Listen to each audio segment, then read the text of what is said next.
Mark, how long have you been involved in this study? Well, generally I've been doing work on anticipation skill in sport for about 25 years. In fact, my early work on goalkeepers dated back to the late 1980s.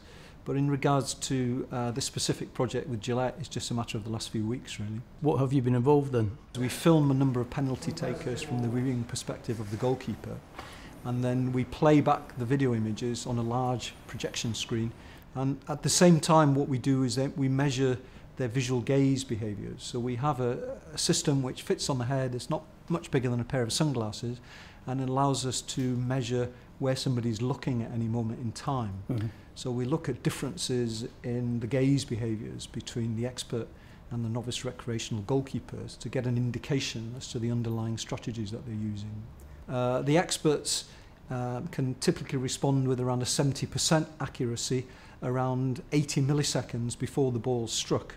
So what it demonstrates really is that for the expert goalkeepers, a strategy that relies on anticipation is going to be much more reliable than one where they're merely reacting or moving in response to the ball. Okay, ex-players on television always say that they can give the goalkeeper the eyes. Is that true? The eyes is obviously not a reliable cue for the reasons you're articulating, in the sense that somebody could look left with the intention of placing the ball to the right.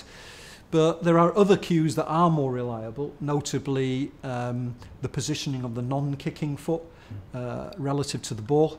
So, you know, if I'm a right-footed penalty taker and I'm going to play the ball to the goalkeeper's right-hand side, then usually my non-kicking foot tends to point in the direction of the right-hand side of the goal.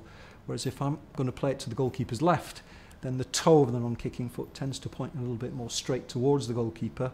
So that's a more reliable cue than where the penalty taker is looking at. At the end of the day, of course, we're talking about very small marginal gains. Yep. And you know, the difference between success and failure might be a little bit more than a hair's width.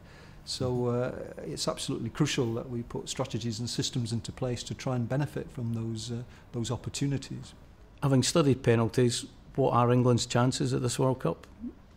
The England players do have some of the worst performance statistics in World Cup tournaments for penalty shootouts. But oddly enough, actually, if you look at the success rates of the England players in domestic and European competition, it's actually very high. So it's not that the English players are bad penalty takers, actually. It's just something about the World Cup. So with the help of your findings here, is this the first World Cup where England will actually be hoping for a penalty shootout? If we're well prepared and have the right strategies in place, there's no reason why we can't look forward to those penalty shootouts and you know, have a positive mindset that we're going to succeed. So rather than being behind the sofa, let's sit on the front of our seats and dream that we're going to be successful in those situations. And there's no reason why not. I think this squad of players is very well prepared, and they're prepared to win. So we look forward to the penalty shootout competition.